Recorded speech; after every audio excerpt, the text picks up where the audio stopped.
চিংড়ি মাছ পছন্দ করে না এরকম মানুষ কিন্তু খুব কমই আছে। আর সেই চিংড়ি যদি রান্না করা হয় লাউ দিয়ে তাহলে তো কথাই নেই। হ্যালো এভরিওয়ান, আসসালামু আলাইকুম। নুসাইবাস কিচেনে আপনাদের সবাইকে স্বাগতম। হাজব্যান্ড বাজার থেকে লাউ এনেছে আর সাথে এনেছে দেশি ছোট চিংড়ি। তার আবদারে আজকে রান্না হবে দেশি ছোট চিংড়ি দিয়ে লাউ। তো আর কথা না বাড়িয়ে চলুন শুরু করি আজকের রেসিপি। প্রথমে আমি লাউটা এরকম পাতলা পাতলা ছোট টুকরা করে কেটে নিয়েছি আর সাথে মাছগুলোও পরিষ্কার করে নিয়েছি।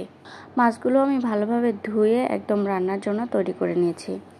এবার চুলায় একটি কড়াই বসিয়ে দিয়েছি। কড়াইটি গরম হয়ে গেলে এর মধ্যে দিয়ে দিচ্ছি পরিমাণ মতো তেল। তেলটা গরম হয়ে গেলে এর মধ্যে দিয়ে দিলাম পেঁয়াজ কুচি।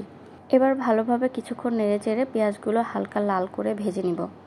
পেঁয়াজগুলো কিছুক্ষণ ভেজে নেওয়ার পরে এর মধ্যে দিয়ে দিচ্ছি হাফ চামচ পরিমাণ আস্ত জিরা। আস্ত জিরার ফ্লেভারটা আমার কাছে অনেক ভালো লাগে, তাই আমি প্রায় সব রেসিপিতেই আস্ত জিরা দেওয়ার চেষ্টা করি। এই পর্যায়ে জিরাগুলো ভালোভাবে তেলের মধ্যে ভেজে নিলাম। ভাজা হয়ে গেলে এর মধ্যে দিয়ে দিলাম হাফ কাপ পরিমাণ পানি। এরপর আমি এক এক করে সব মশলাগুলো দিয়ে দিলাম। প্রথমে আমি দিয়ে দিলাম 2 চামচ পরিমাণ আদা রসুন বাটা, তারপরে দিয়ে দিচ্ছি 1 চামচ পরিমাণ লবণ, 2টা আস্ত কাঁচামরিচ, হাফ চামচের একটু কম পরিমাণ হলুদ গুঁড়া ও হাফ চামচ পরিমাণ মরিচ গুঁড়া। এরপর আমি সব মশলাগুলো ভালোভাবে নেড়ে চেড়ে কিছুক্ষণ কষিয়ে নিচ্ছি। মশলা থেকে যখন তেল উঠে আসবে তখন আমি এর মধ্যে দিয়ে দিচ্ছি পরিষ্কার করে রাখা চিংড়ি মাছগুলো। এবার মাছগুলো কিছুক্ষণ ভালোভাবে কষিয়ে নিলাম। চিংড়ি মাছ খুব বেশি কষানোর দরকার হয় না, তাই আমি কিছুক্ষণ কষিয়ে নেওয়ার পরে এর মধ্যে দিয়ে দিচ্ছি কেটে রাখা লাউগুলো। লাউটা ছিল মিডিয়াম সাইজের, মানে খুব বেশি বড়ও না আবার একেবারে ছোটও না। তো আমি পুরোটা লাউ এখানে নিয়ে নিয়েছি। লাউগুলো সব দিয়ে আমি একটি ঢাকনা দিয়ে কিছুক্ষণের জন্য ঢেকে দিলাম। প্রায় 4 থেকে 5 মিনিট পরে আমি ঢাকনাটি তুলে একবার ভালোভাবে নেড়ে দিচ্ছি। লাউগুলো সব ভালোভাবে মশলা এবং মাছের সাথে মিশিয়ে দিতে হবে। এরপরে আমি আবারও একটা ঢাকনা দিয়ে ঢেকে দিলাম। এই পুরোটা রান্না আমি ঢাকনা দিয়ে ঢেকেই করব। লাউয়ের এই রেসিপিতে আমি এক্সট্রা কোনো পানি ব্যবহার করি না।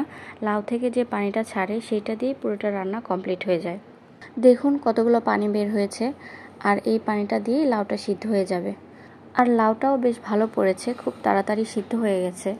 আমি এর মধ্যে বেশ কয়েকবার ঢাকনা তুলে নেড়ে দিয়েছি এবং লাউগুলো একটু আধা ভাঙা করে দিয়েছি। এই তো আমার লাউ চিংড়ি রান্না কমপ্লিট। অনেক অল্প সময়ে এবং খুব সহজেই এই রেসিপিটি তৈরি করা যায়। আর আমার হাতের এই লাউ চিংড়ি রেসিপিটা আমার বাসার ছোট বড় সবাই অনেক পছন্দ করে। এটা খুবই সিম্পল একটা রেসিপি, আপনারা হয়তো অনেকেই খুব ভালোভাবে এটা রান্না করতে পারেন, কিন্তু আমি কিভাবে রান্না করি সেটাই আজকে আপনাদের সাথে শেয়ার করলাম। আপনারা কিভাবে এই রেসিপি রান্না করেন আমাকে কমেন্ট করে জানাবেন। আর আপনাদের কার কার লাউ চিংড়ি পছন্দ সেটাও কমেন্ট করে জানাবেন। আমার ভিডিওগুলো যদি আপনাদের ভালো লেগে থাকে তাহলে লাইক, কমেন্ট, শেয়ার করে আমার পাশেই থাকবেন। আপনাদের লাইক কমেন্টগুলো আমাকে অনেক উৎসাহ দেয় সামনে এগিয়ে যেতে। আজকের ভিডিওটি এখানেই শেষ করছি। দেখা হবে নতুন কোনো ভিডিওতে নতুন কোনো রেসিপি নিয়ে। সে পর্যন্ত সবাই অনেক ভালো থাকবেন আর আমার জন্য দোয়া করবেন। আল্লাহ হাফেজ।